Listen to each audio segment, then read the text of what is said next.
नमस्कार। लिटकेन 2020 चैनल पर आप सभी दर्शकों का हार्दिक अभिनंदन।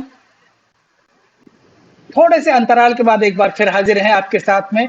और जैसा कि आप जानते हैं, देश विदेश में हिंदी के जो सेवक हैं, हिंदी की जो सेवा कर रहे हैं, उन लोगों से साक्षात्कार कर हम आप तक पहुंचाते हैं। और उसमें बहुत बड़े-बड़े नाम हमारे साथ जुड़े हैं, अमेरिका से, इंग्लैंड से और दूसरे देशों से। तो वहीं पर भारत में बसे हुए विभिन्न प्रांतों में हिंदी भाषी क्षेत्र और अहिंदी भाषी क्षेत्रों से विभिन्न विद्वान हमारे साथ जुड़े हैं।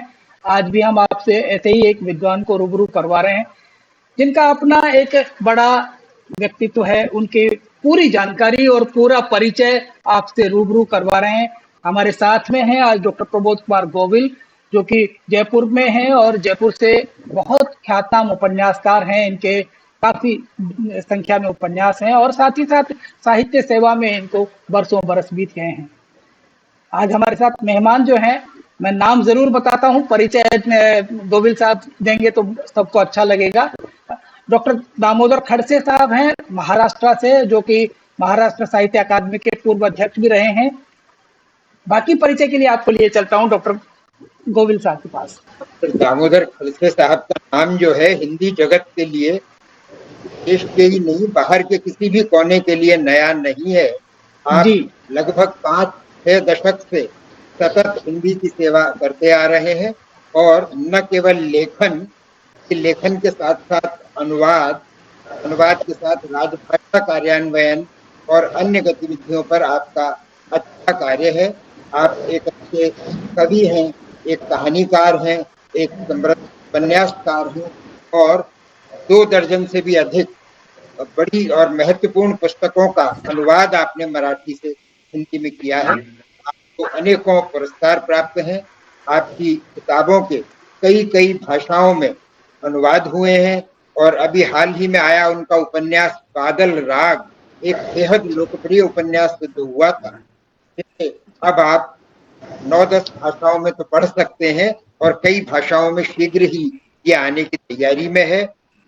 ट्रस्ट लाइक नाम से में भी ये बहुत लोकप्रिय हुआ। हम स्वागत करते हैं डॉक्टर साहब का जयपुर की धरती पर। कल एक विशेष कार्यक्रम में ज्ञान विहार विश्वविद्यालय जयपुर में आपका आना हुआ था और वो कार्यक्रम कल संपन्न हुआ है। वहां भी जयपुर के लोगों को, साहित्यकारों को, हिंदी प्रेमियों को उनका व्याख्यान सुनने को मिला था। उसके बाद आज फिर आपसे मुखातिब हैं। मुझे लगता है उनका ये परिचय उनकी बातचीत में और भी ज्यादा मुखर होकर झलकेगा और आपके सामने आएगा। तो मैं योगेश जी से निवेदन करता हूं कि बातचीत को आगे बढ़ाएं। सबसे पहले स्वागत डॉक्टर खड़से साहब का। और आपका जो कार्यक्षेत्र रहा है वो हिंदी, और क्योंकि हिंदी से आप ज्यादा हैं, मराठी आप हैं, लेकिन हिंदी में साहित्य आपने रचा है। जैसा गोविंद साहब बता रहे हैं कि आपका अभी एक ताजा उपन्यास आया है।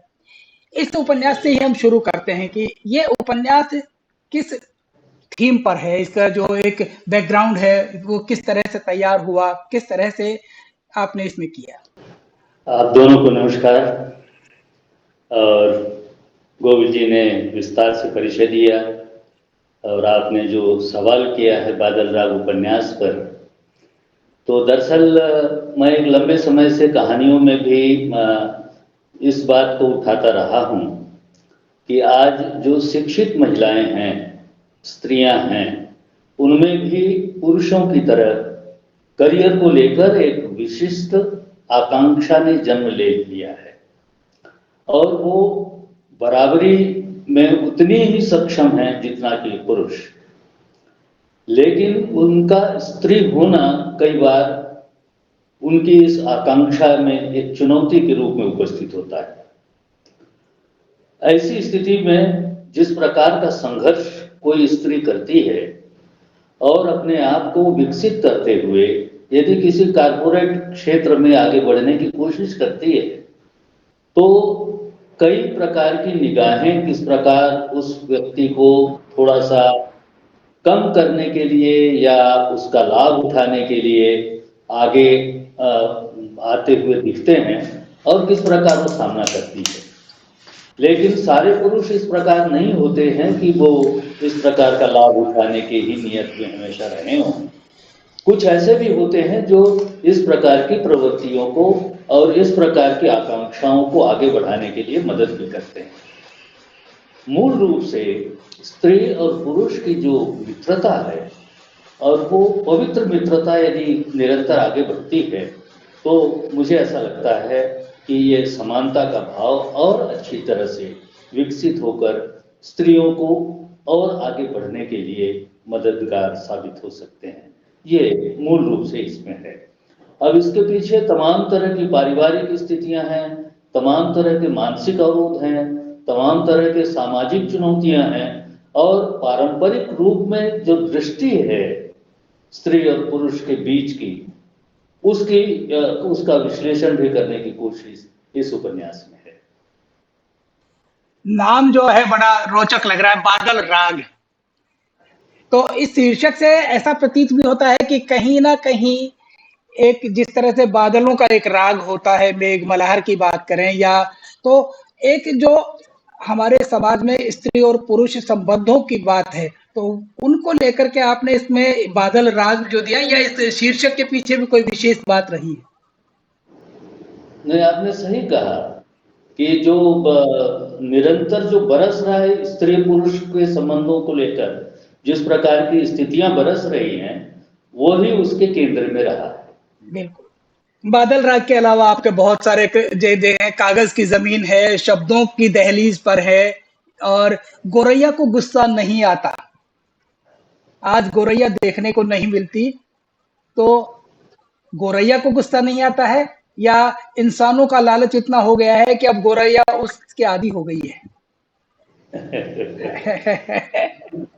बिल्कुल सही, यही यही स्थिति है कि एक कोई यदि मध्य वर्ग का एक कहना चाहिए कर्मचारी है, कामकाजी व्यक्ति है और मध्य वर्ग का है, निम्न मध्यम वर्ग का है और वो उसके जीवन में एक तारीख बड़ी महत्वपूर्ण होती है। लेकिन आजकल ऐसा हो गया है कि वो एक तारीख का वो इंतजार करता है और एक तारीख गुजर कर 2-3 दिन भी नहीं हुए तो उसको लगता है महीना कब आएगा पूरा और फिर से नई तारीख कब आएगी। इसी उधेड़-बुन में उसका सारा जीवन चलता है और इसमें वो एक परिवार है जिस परिवार में उसके एक छोटे से फ्लैट में गोरैया एक घोंसला बनाती है। वो जब बाहर से आता है तो देखता है कि उसने यहाँ वहाँ बीट कर रखा है और वो तकलीफ में है, पूरा परिवार वो सोचता है कि क्यों घोंसला बनाया इसने और वो उसकी जो बेटी है उसको वो गोरैया बहुत अच्छी लगती है और जब पिता आते हैं तो उस बेटी को एक भय होता है कि अभी वो आएंगे और गोरैया को भगा देंगे, इसलिए वो चिंतित होती है और ये एक दिन गुस्से में वो घोंसला उखाड़ कर फेंक देता है। तब वो जो बच्ची है उसके मन पर बहुत मनोवैज्ञानिक एक दबाव आता है और वो उदास हो जाती है, निराश हो जाती है। लेकिन वो देखती है कि गोरैया फिर से चुनकर वो तृण जो है वो घास फूस लेकर आ रही है और फिर घोंसला बना रही है। तो उसको गुस्सा नहीं आता उसका घर उजाड़ने पर, वो अपने नियत और प्रकृति के साथ जुड़ी हुई एक ऐसी यूनिट है कि उसको कभी गुस्सा नहीं आता। लेकिन आदमी है जो एक तारीख के बाद जो गुस्सा आता है सारा खर्च हो जाने के बाद और नई तारीख के इंतजार में, तो वो ये जो एक मनोवैज्ञानिक बात मनुष्य के भीतर की है वो उसमें, और बाद में उसको महसूस होता है कि वो गलत कर रहा था क्योंकि घोंसले के साथ उसकी बेटी की भावना जुड़ी हुई है, इसलिए अब वो उस घोंसले को स्थिर रहने देता है और उसमें अंडे पड़ते हैं, फिर चूजे आते हैं और वो उड़ जाते हैं।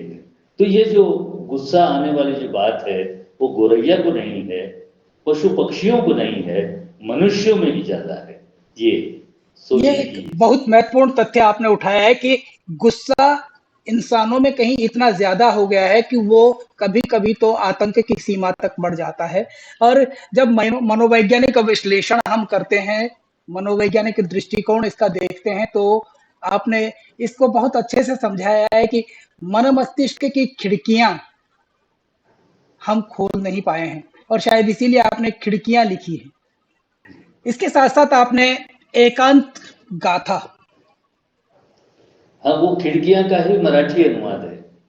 अच्छा अच्छा। तो क्योंकि आज का मानव, भले ही हम उसके लिए कहें कि वो बहुत कुछ साधन संपन्न हो गया है, बहुत सारे उसने नई से नई चीजें इजाद कर ली हैं, लेकिन कहीं ना कहीं उसके मन की का जो एकांत है, मन की जो व्यथा है, वो ऐसा प्रतीत होता है कि उस एकांत गाथा में कहीं ना कहीं परिलक्षित होता प्रतीत हो रहा है।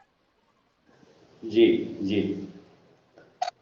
दरअसल ऐसा लगता है आजकल कि हम भौतिक सुख सुविधाओं के पीछे है अंदर आ जाए।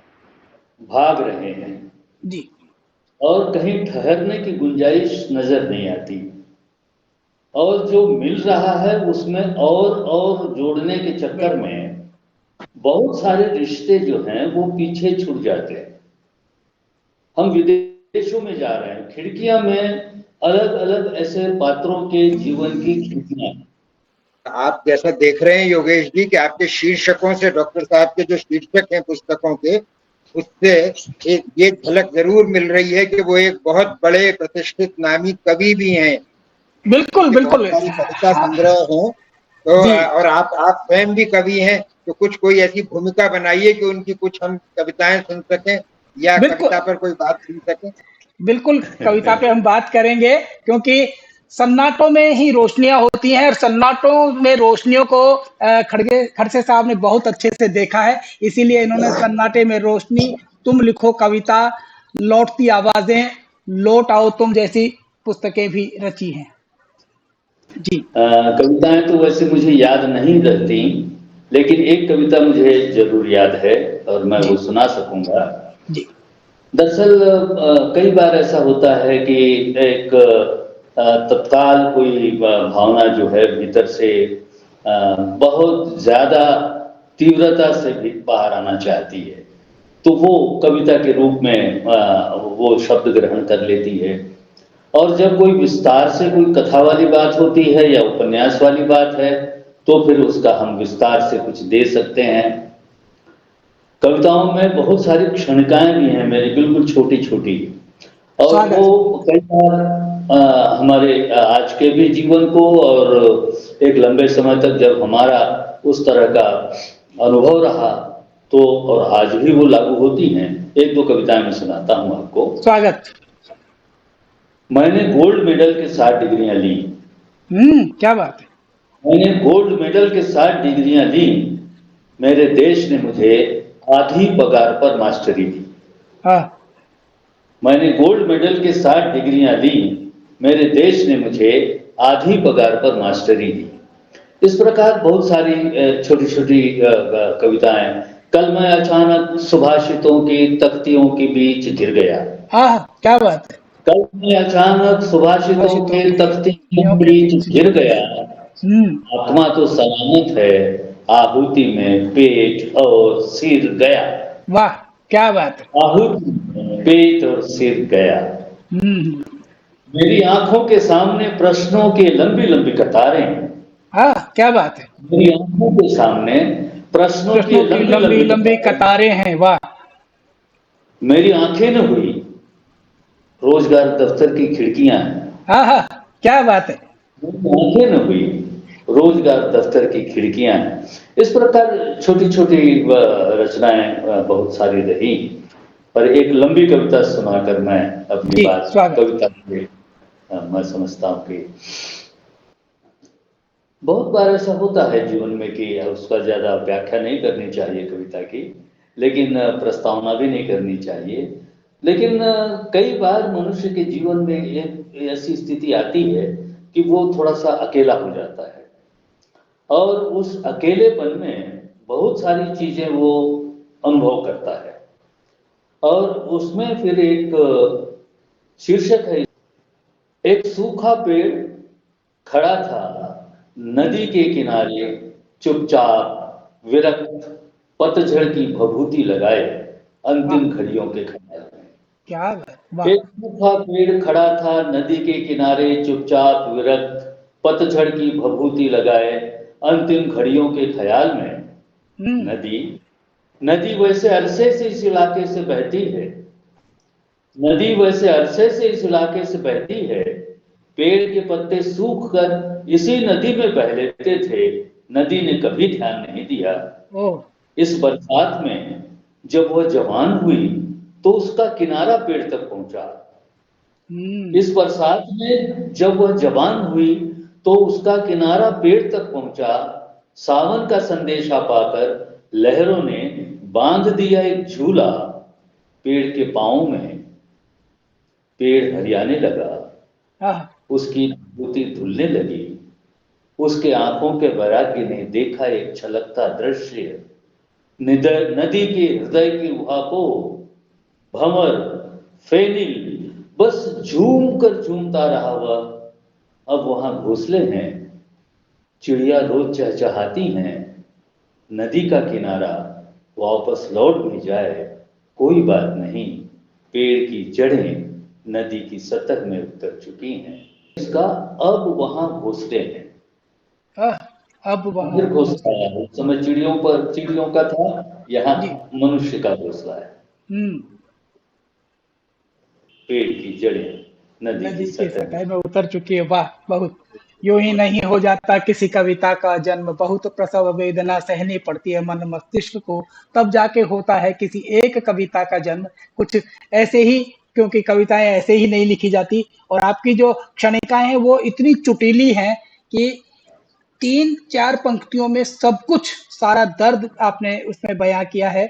और एक व्यक्ति का जो सामान्य जो तो जीवन होता है वो उन 3-4 पंक्तियों में प्रतिबिंबित करना, उन 3-4 पंक्तियों में समायोजित कर देना अपने आप में एक बड़ा कौशल होता है। और जैसा गोविल साहब भी मेरे को बता रहे थे कि आप फिल्म और डॉक्यूमेंट्री की स्क्रिप्ट भी लिखते हैं, पटकथा आप लिखते हैं, तो एक अलग तरह का क्षेत्र है, लेकिन वो भी बेहद संवेदनशील है। बिल्कुल। आपको अभी हाल ही में मध्य प्रदेश से वो 5 लाख रुपए का हिंदी सेवी जो सम्मान होता है वो मिला है, आपको लेकर ही सीधे यहाँ आए हैं। तो उस, उसके लिए हमारी आपका जो बधाई, और हमारे श्रोताओं की ओर से भी हार्दिक बधाई, दर्शकों की तरफ से। धन्यवाद सर, धन्यवाद। और आपको 1992 में राष्ट्रीय साहित्य पुरस्कार महामहिम राष्ट्रपति द्वारा, जी, और इसके राष्ट्रपति अलावा, द्वारा सम्मानित भी हैं। हाँ, और 2012 में गंगा शरण पुरस्कार भी आपको मिला है। तो जी। जब हम बात करते हैं इसकी फिल्म और डॉक्यूमेंट्री की, जो पटकथा की, क्योंकि एक ऐसा विषय है जिसमें लोग सोचते हैं, फिल्म देखना सबको लगता है, डॉक्यूमेंट्री सब चाहते हैं, लेकिन उसकी पटकथा कैसे लिखी जाए, किस तरह से उसका उसमें समायोजित किया जाता है शैली और भाषा को, संवादों को, तो एक अपने आप में एक अलग तरह का कार्य होता है। वैसे यदि कहा जाए तो मेरी एक कहानी पर फिल्म बनी है, जी। और वो दूरदर्शन ने बनाई थी। हम्म। उसका शीर्षक है इस जंगल में। उसकी हम्म। पटकथा मैंने नहीं लिखी, वो कहानी मेरी थी, और वो कहानी दूरदर्शन ने एडॉप्ट की। कहानी पर फिल्म जरूर बनी है दूरदर्शन पर। ये जो पटकथा वाली बात है, ये केवल एक मैंने तैयार किया है, जी। और वो भी दूरदर्शन के लिए ही किया था। एक दूसरा शतक के एक महत्वपूर्ण कवि रहे हरिनारायण व्यास। जी। उस हरिनारायण व्यास के जीवन पर हमने एक दूरदर्शन के लिए बनाया था, और उसकी जरूर पटकथा लिखने की बात आई थी, और वो लिखी। उसमें मैं समझता नहीं हूँ कि वो बहुत ज़्यादा व्यावसायिक तौर पर उसका कोई उपयोग उस समय हुआ हो। मूल रूप से उनके जीवन को, उनके साहित्य को, और उनके साथ इंटरव्यू लेते हुए जो प्रश्नावली तैयार की गई थी, वो एक स्क्रिप्ट के रूप में रही। तो उसको हम उस तरह से व्यावसायिक स्क्रिप्ट तो नहीं कह सकते, लेकिन वो 2 घंटे का एक कार्यक्रम, 2 एपिसोड उसके बने थे, और वो एक क्वेश्चनायर के माध्यम से वो बात आगे धीरे धीरे बढ़ती गई। वो भी अपने और आप में एक अलग प्रयोग है, अलग जी तरह का प्रयोग है, क्योंकि अपने एक क्वेश्चनियर से अगर हम उसको डॉक्यूमेंट्री की तरफ लेके जाते हैं तो वो भी अपने आप में एक अभिनव प्रयोग कह सकते हैं, क्योंकि उसकी अपनी अलग महत्ता है। विश्व हिंदी न्यास न्यूयॉर्क के वार्षिक अधिवेशन में जो आपने वक्तव्य दिया है, इसके अलावा बैंकॉक में आयोजित हिंदी सम्मेलन में और 90वें विश्व हिंदी सम्मेलन जोहान्सबर्ग में आप में गए, मॉरिशस में आप सहभागिता कर चुके हैं। जब इतने सारे देशों में आपने भ्रमण किया है, वहां देखा है, वैश्विक पटल पर हिंदी की दशा क्या देखते हैं आप? मुझे ये महसूस हुआ कि भारत के बाहर जितने भारतीय हैं, चाहे उनकी अपनी भाषा कोई भी हो, वो यदि एक मंच पर आते हैं तो उस एक मंच का सूत्र जो है वो हिंदी के पास है। हिंदी सबको जोड़ती है। हिंदी सबको जोड़ती है। जी। यहीं हम अलग अलग भाषा भाषी हो जाते हैं, हम्म। कोई मराठी है, गुजराती है, तमिल तेलुगु है, बांग्ला है, लेकिन जब हम विदेश में जाते हैं, बाहर जाते हैं, तो हिंदी ही सबको जोड़ती है। और बड़ी अच्छी स्थिति ये लगती है मुझे कि वहाँ अभी हिंदी पढ़ाने की बड़ी अच्छी सुविधाएं हम्म। अलग अलग बड़े शहरों में हैं, विशेष रूप से यूके में, अमेरिका में, यहाँ बहुत ज़्यादा अच्छी सुविधाएं हैं। और मुझे वहाँ अमेरिका के कोलंबिया यूनिवर्सिटी में भी बात करने का मौका मिला, और वहाँ सुषम बेदी जो एक प्रख्यात उपन्यासकार रही, हम्म। वो उसके निदेशक थी, और उन्होंने बताया कि यहाँ लगभग 18 विद्यार्थी जो कि एशियन हैं, केवल भारतीय नहीं, एशियन हैं, और बहुत सारे यूरोपियन भी हैं जो हिंदी में पीएचडी कर रहे हैं। अरे क्या बात है। और ये देखकर मुझे बड़ा सुखद आश्चर्य हुआ कि उसमें एक इंदौर के जो होलकर घराना है, उस हम्म। होलकर घराने की एक अभी की वंशज सुब्रता होलकर, वो वहां पर फ्रांस का एक चिंतक और गांधी का एक तुलनात्मक अध्ययन हिंदी मीडियम से वहां कर रही थी। इस तरह से प्राइमरी लेवल पर भी एक पी जयरामन नाम के एक रिजर्व बैंक में बड़े अधिकारी थे, और बाद में उन्होंने वहां जाकर भारतीय विद्या भवन ज्वाइन किया, और उस विद्या भवन के माध्यम से हिंदी पढ़ाते थे वो। और इस प्रकार बहुत अच्छी तरह से जो हिंदी के माध्यम से लोगों को जोड़ने का काम उन्होंने किया।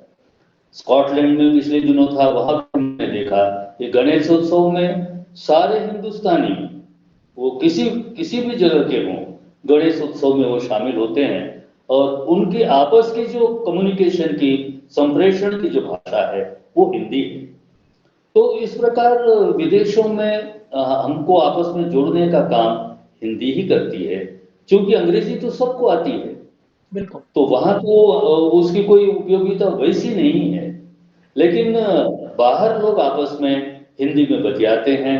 तेजेंद्र शर्मा बहुत काम कर रहे हैं वहाँ लंदन में, बिल्कुल। और उन्होंने एक अच्छी संस्था बनाई हुई है।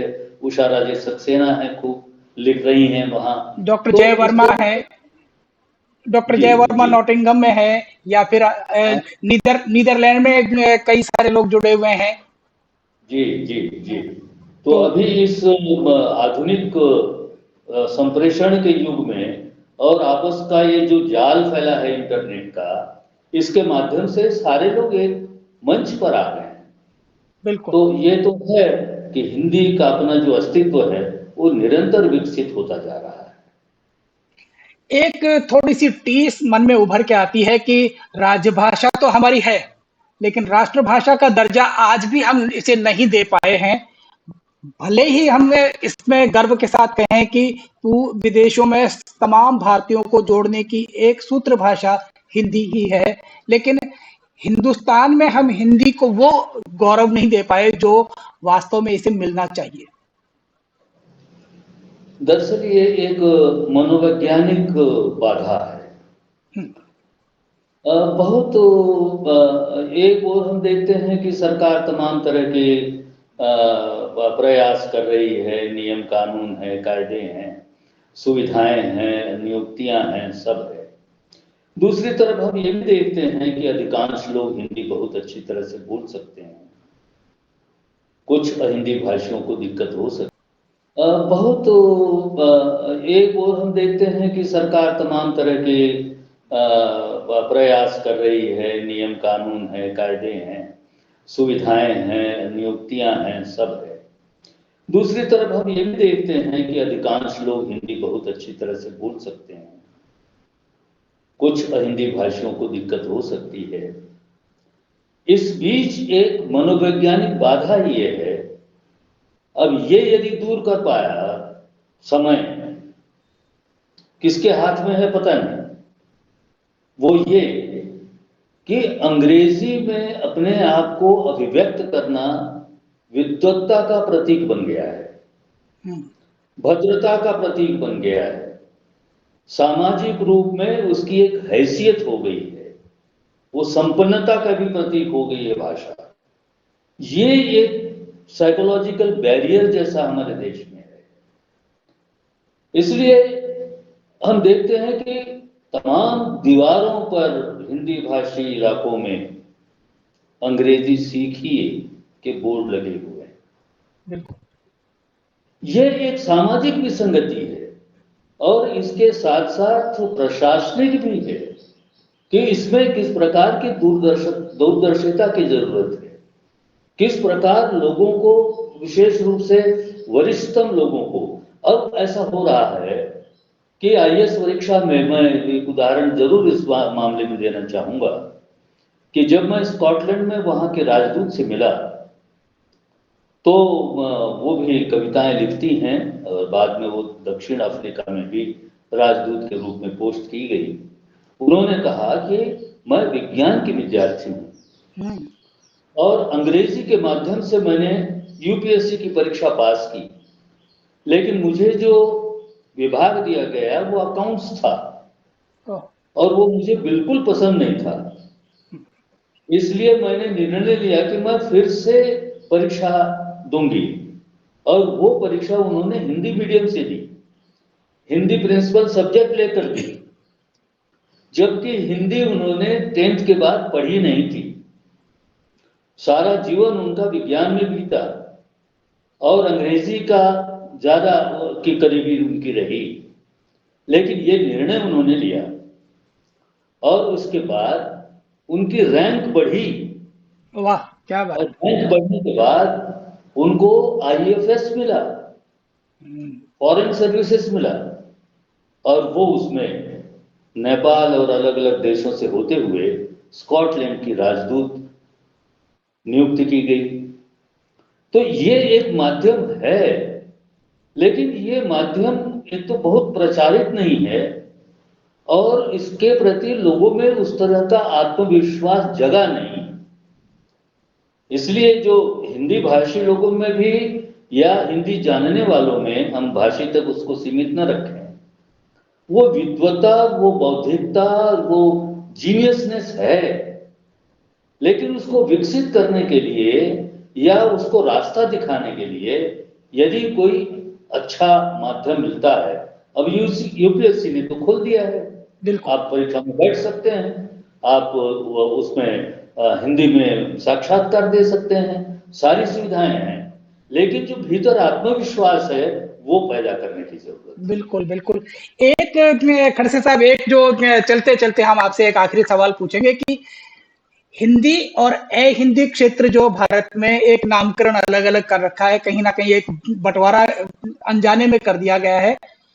सितंबर के महीने में हम देखते हैं कि यहाँ पर हिंदी उत्सव आयोजित किए जाते हैं और सब कुछ है, बहुत सारा पैसा सरकार काफी देती है।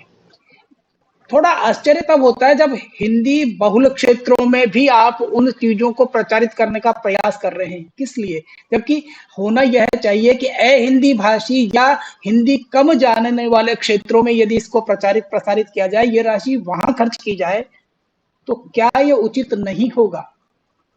कुछ चीजें प्रशासनिक हैं, लेकिन मुझे ऐसा लगता है कि जिस प्रकार मानसून हर वर्ष आता है और फसलें लहलहाती हैं, तो विस्मरण में न चला जाए हिंदी भाषी इलाके से हिंदी।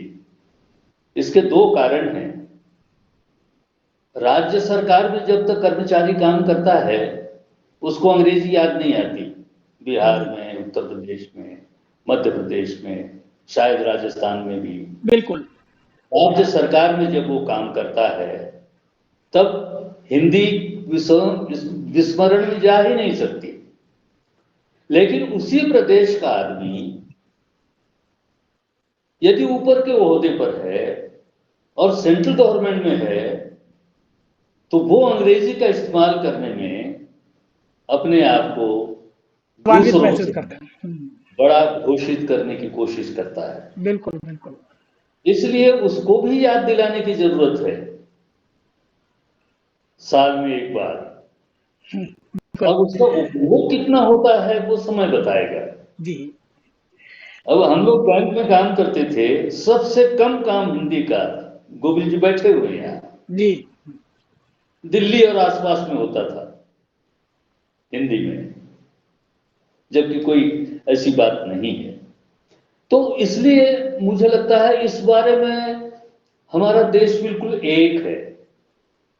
हिंदी और हिंदी कहने के बजाय सबकी मानसिकता एक है और वो अंग्रेजी दां होने की वजह से उसमें उस प्रकार की स्थिति होती है।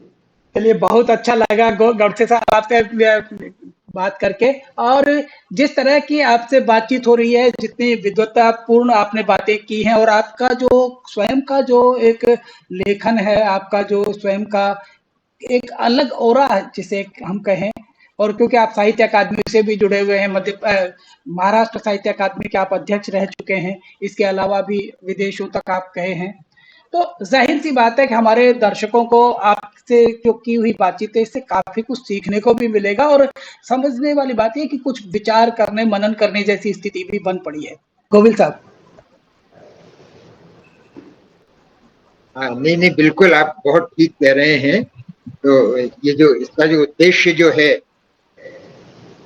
और डॉक्टर साहब को तो हम वर्षों से ये सुन रहे हैं, देख रहे हैं, और जो उनका ये निजी तौर पर भी ये मानना रहता है, चाहे वो साहित्य की बात हो, चाहे भाषा की बात हो, चाहे संस्कृति की बात हो, कि हर पीढ़ी अपने से आने वाली जो नई पीढ़ी है उससे अच्छे से जुड़ पाए, उसका तरीका एक यही है कि हम भाषा और इसके माध्यम, साहित्य के माध्यम से अपनी मान्यताएं, अपने अनुभव, अपने विचार आगे बढ़ाते रहें, देते रहें, और इसी से वो जो ग्लोबल विलेज की का जो कंसेप्ट है, अवधारणा है, वो यही है। और मेरे ख्याल से उसका बहुत अच्छा प्रायोगिक प्रयोग डॉक्टर साहब ने किया है। सब जगह वो कहीं भी किसी भी देश में जाके आ जाते हैं तो लौट के हमें ये लगता है कि वहां से कुछ लाने की जगह वो अपना यहाँ से बहुत कुछ वहां दे के आते हैं। बिल्कुल बिल्कुल होंगे, ये अनुमान लगाते हैं। बहुत अच्छा लगा आपसे ये बातचीत सुनकर। धन्यवाद। तो आप लोगों को भी बहुत बहुत धन्यवाद, और अच्छा सानिध्य मिला, कुछ बातचीत करने का मौका मिला, कुछ विनिमय हुआ या नहीं मुझे नहीं पता, लेकिन मुझे बड़ा सुखद लगा। आप दोनों को बहुत बहुत धन्यवाद। बहुत बहुत आभार आपका डॉक्टर दामोदर खड़से साहब। और हम आपसे बताना चाहेंगे कि आज जो बातचीत की हमने, डॉक्टर दामोदर खड़से महाराष्ट्र से आते हैं और मराठी के अलावा हिंदी में बहुत बड़ा इनका काम है। आपको ये कार्यक्रम, ये बातचीत कैसी लगी, हमें इंतजार रहेगा आपकी प्रतिक्रियाओं का, और प्रतिक्रियाओं के लिए आप अपने कमेंट बॉक्स में जाके हमें लिख सकते हैं, हमें बता सकते हैं, ताकि हमें ये पता चले कि आप किस तरह से इस कार्यक्रम से प्रभावित हुए या और किस तरह से देखना चाहते हैं। आप सभी का आभार, बहुत बहुत धन्यवाद, नमस्कार। जी।